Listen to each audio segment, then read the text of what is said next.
Jamie, we're going to keep you working. Much talk about Manchester United and the manner of their defeat at Goodison Park yesterday. Let's talk about Everton and specifically, Jamie, the role of Dominic Calvert-Lewin leading the line for them yet again in wins over Arsenal, Chelsea and now Manchester United. Well, his performances are giving Everton a big decision to make in the summer. Do they go big on a striker or do they bring someone in to supplement the squad? They've got Calvert-Lewin, they've got Richarlison, young players who you want to keep playing. And the difference in performance, both played the full game, touches very similar. Possession lost. Lukaku, I mean, that is awful. That's really poor.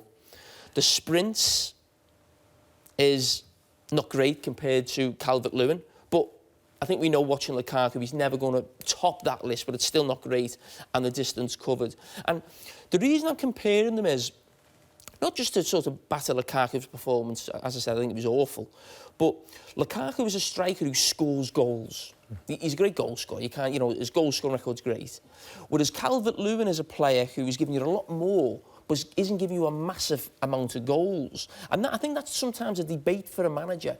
Do I have a Lukaku who I'm not going to get much else out? He's going to lose possession at times. People may even actually not want to actually feed him the ball.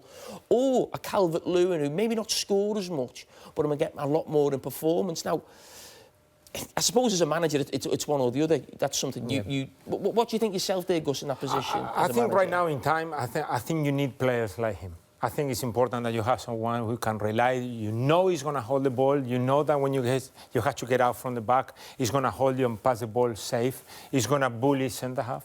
I think the goals will come because the perfection will be him scoring 20.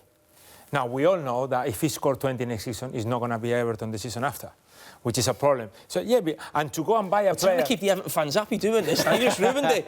Well, but that's it, true. I mean, even Lukaku left, which is something that is natural. Now, the problem is that if you're going to look for the player who's going to score that quantity of goals and maybe give you something that he does, as well, how much you're going to pay. So I think the best option for them is to keep developing the player. Sooner or later, he's going to get opportunities in front of goal. Maybe he's working too much for the team. And sometimes needs to work a little bit more for himself. Interesting. You know, that making those runs, bullying people, everybody takes advantage, or somebody does it for him sometimes, for him to take advantage.